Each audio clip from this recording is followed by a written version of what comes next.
Hello and welcome viewers. इस video lecture में हम लोग करने जा रहे हैं haloalkanes and haloarenes के सबसे ज़्यादा important 20 reasoning questions. Reasoning questions में से हम आपको 10 पहले ही पार्ट में बता चुके हैं।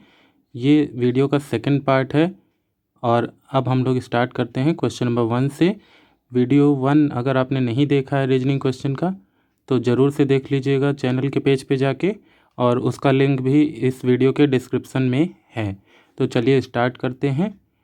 पहला क्वेश्चन यानी कि सेकंड पार्ट होने की वजह से 11वां क्वेश्चन अब हम लोग डिस्कस कर रहे हैं।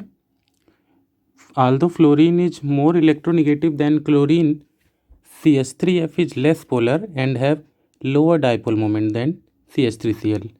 तो ऐसा क्यों है कि फ्लोरीन मोर इलेक्ट्रोनेगेटिव होने के बावजूद जो CH3F का डाइपोल मोमेंट है वो CH3Cl से कम है। तो ऐसा इसलिए है बच्चों क्योंकि जो फ्लोरीन है वो काफ़ी छोटा एटम है, जबकि क्लोरीन की साइज़ उससे काफ़ी ज़्यादा बड़ी होती है। छोटा एटम होने की वजह से जो चार्जेस हैं डेवलप होंगे, पोलर बॉन्ड है ये, कार्बन पे प्लस है और फ्लोरीन पे माइनस है। स्लाइड चार्जेस जो डेवलप होंगे वो काफ़ी क्लोज होंगे क्योंकि फ्लोरीन काफ़ी छोटा है साइज़ में। चार्ज क्लोज होने की वजह से डाइपोल मोमेंट यहाँ पे कम है, क्योंकि डाइपोल मोमेंट सिर्फ चार्ज पे नहीं डिस्टेंस पे भी डिपेंड करता है। ये देखिए यहाँ पे dipole moment is equal to charge into distance. Because fluorine is much smaller than chlorine, the distance between the opposite charges is quite smaller in the case of methyl fluoride. So methyl fluoride CH3F will be less polar and having less dipole moment as compared to methyl chloride। चलिए next question देखते हैं। Chlorobenzene is less polar than alkyl chloride. तो यहाँ पे देखते हैं कि alkyl chloride में आपका CH3Cl है, जबकि क्लोरोबेंजीन का स्ट्रक्चर क्या है, क्लोरोबेंजीन में आपका डबल बॉन्ड है यहाँ पे 3 बेंजीन रिंग पे, और क्लोरीन पे 3 लोन पेयर है। इस स्ट्रक्चर में रेजोनेंस होगा, रेजोनेंस की वजह से ये यहाँ आएगा। इसकी वजह से देखिए यहाँ एक पार्शियल डबल बॉन्ड कैरेक्टर हो जाएगा, और पार्शियल डबल बॉन्ड कैरेक्टर होने की वजह से ये बॉन्ड स्मॉल हो जाएगा। ठीक है, तो ये जो बॉन्ड है क्लोरोबेंजीन का Cl बॉन्ड, कार्बन और क्लोरीन के बीच का बॉन्ड, ये स्मॉलर है।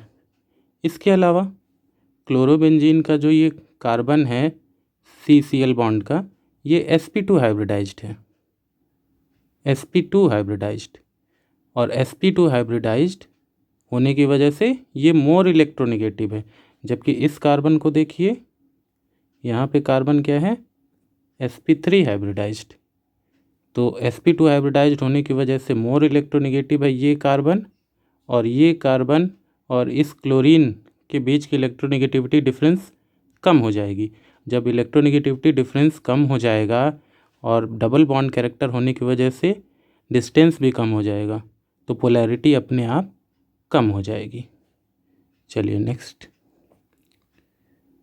इस क्वेश्चन में पूछा जा रहा है आपसे, क्लोरीन एक इलेक्ट्रॉन विड्रॉइंग ग्रुप है, yet it is ortho and para directing in electrophilic aromatic substitution reactions, why?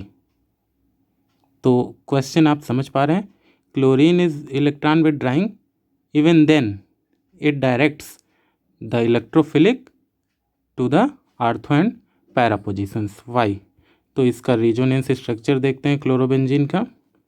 इस रेजोनेंस स्ट्रक्चर में आप देख पा रहे हैं कि क्लोरीन जब रेजोनेंस में इन्वॉल्व होता है बेंजीन रिंग के साथ, तो यहाँ पे डबल बॉन्ड कैरेक्टर आ जाता है, अभी पिछले क्वेश्चन में भी आपने देखा, और आर्थो एंड पैरा पे निगेटिव चार्जेस डेवलप हो रहे हैं।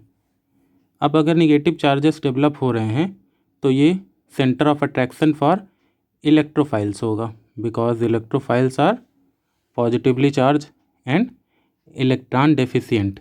दे may be neutral as well but they are electron deficient. तो इलेक्ट्रॉन डेफिशिएंट होने की वजह से इलेक्ट्रोफाइल किन पोजीशंस पे अटैक करेंगे, preferably on ortho and para positions. This is why chlorobenzene is ortho para directing. Next, 14th question. This question is also similar but quite different from the previous one. Here in this question, it is says that halo group as well as amino group both are plus R group and are orthopara directing, but chlorobenzene, here halobenzene, suppose haloarine, in IPSC you will call it haloarine.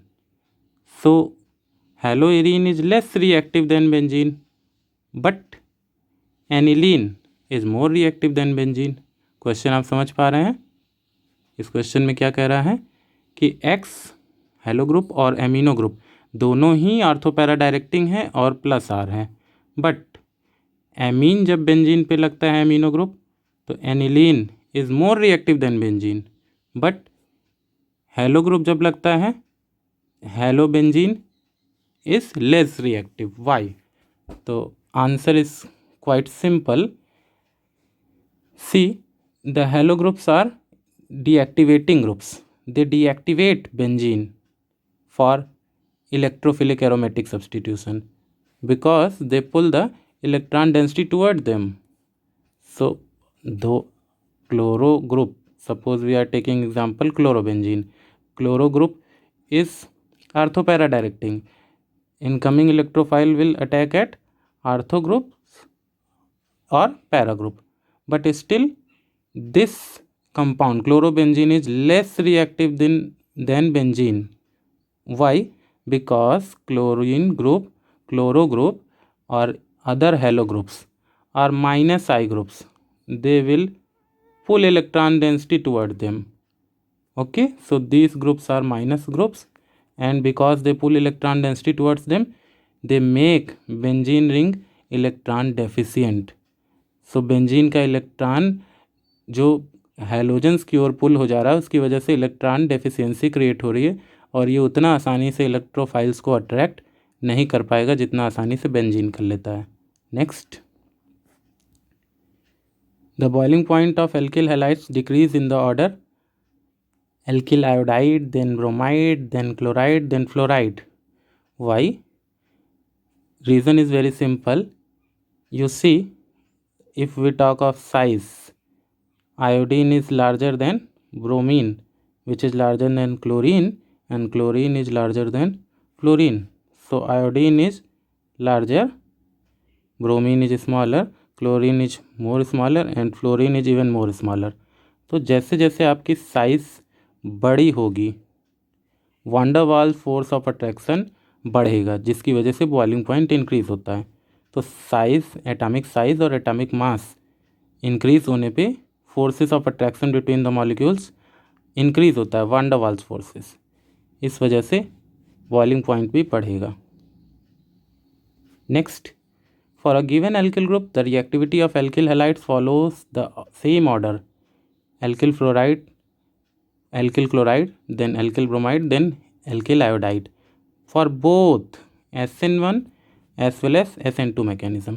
तो question में कह रहा है कि mechanism कोई भी हो, SN1 या SN2 मैकेनिज़्म, हमेशा फ्लोराइड से ज़्यादा रिएक्टिव क्लोराइड, क्लोराइड से ज़्यादा reactive bromide, and then alkyl iodide is most reactive. Why?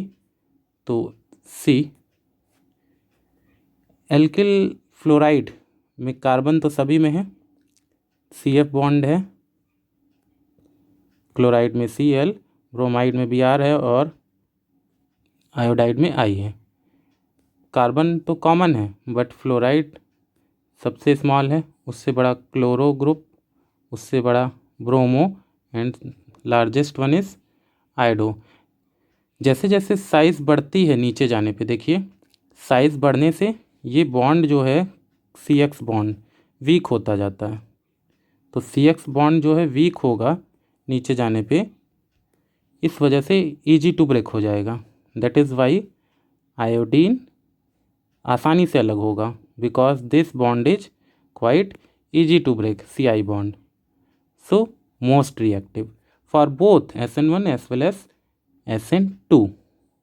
तो समझ गए आप आंसर इसका, क्योंकि आयोडीन सबसे अच्छा लिविंग ग्रुप है। Leaving group means will be easily separated from the carbon. The bond is easy to break. That is why Ri is most reactive. Next, 17th question. Why vinyl chloride is unreactive in nucleophilic substitution? See, the structure of vinyl chloride is this one. And here you can see there is conjugation. Conjugation है ना यहाँ पे, double bond, single bond ये रहा, और then lone pair, double single lone pair. So here resonance will take place. The lone pair will jump here and the pi bond will shift here. Due to this, this bond will bear some double bond character. Once resonance will take place, this bond will become double bond. Therefore, will be not easy to get broken. तो ये bond double bond character show करेगा resonance की वजह से, क्योंकि ये lone pair यहाँ पे शिफ्ट हो सकता है, इस वजह से इसको ब्रेक करना मुश्किल हो जाएगा और विनाइल क्लोराइड लेस रिएक्टिव होगा. Next, allyl chloride is more reactive then ethyl chloride. See the structure of allyl chloride. Here you can see that when allyl chloride is broken, allyl carbocation is formed.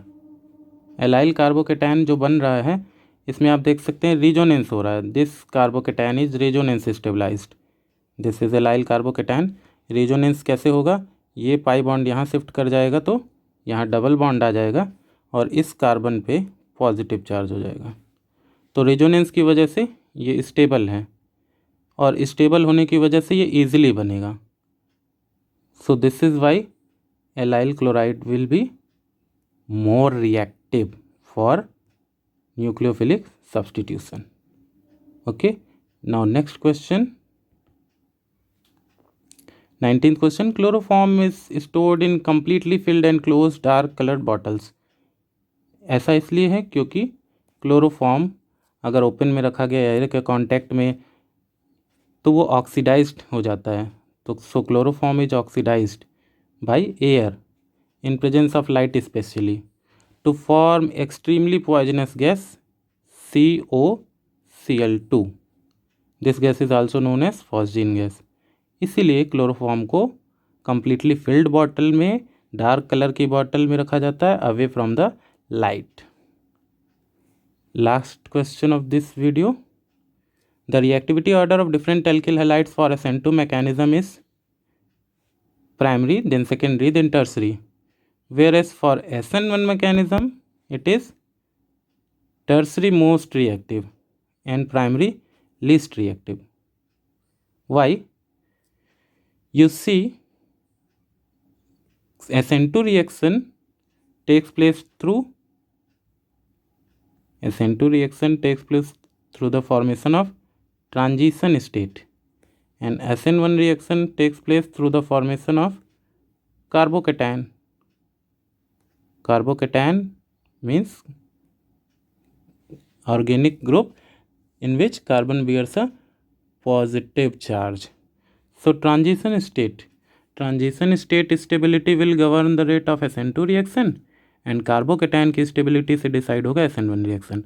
3 degree carbocation is most stable, so it will form to greater extent. तो सबसे ज़्यादा 3 degree stable है, इसलिए 3 degree alkyl halide SN1 सबसे fast देगा. जबकि SN2 में उल्टा है. ट्रांजिशन स्टेट की बात करें तो 1 डिग्री सबसे स्टेबल ट्रांजिशन स्टेट है, 2 डिग्री उसके बाद, and least stable transition state is form by 3 degree carbon. That is Y in case of SN2 reaction first यानी 1 degree, and therefore alkyl halides will follow this order: 1 degree most reactive, 3 degree least reactive in case of SN2, and for SN1 this is reverse. अगर आपको SN1 और SN2 में कोई confusion है, SN1 और SN2 reaction नहीं समझ में आ रही है, ट्रांजिशन स्टेट क्या है, कार्बोकेटायन क्या है, उसके लिए आप कुछ दिन इंतज़ार करिए. SN1 और SN2 मैकेनिज़्म पे एक अलग से मैं वीडियो बनाने जा रहा हूँ और उसको देखने के बाद आप कोई भी क्वेश्चन कर पाएंगे SN1 SN2 मैकेनिज्म से रिलेटेड। तो चलिए नेक्स्ट, पिछले वीडियो लेक्चर में, इस वीडियो सीरीज़ के पार्ट 1 में रीजनिंग क्वेश्चन में ज़रूर से देख लीजिएगा उसको। उसमें हमने आपको 2 क्वेश्चन दिए थे, ये रहे वो क्वेश्चन, उनके आंसर्स डिस्कस कर लेते हैं। पहला क्वेश्चन था बेंजिल हैलाइड ज़्यादा रिएक्टिव है या फिर विनाइल हैलाइड। तो अभी इसी वीडियो में आपने देखा vinyl halide is very less reactive, फिर से देख सकते हैं आप उसको। So benzylic halide will be more reactive. Why? You see, benzylic halide means this one,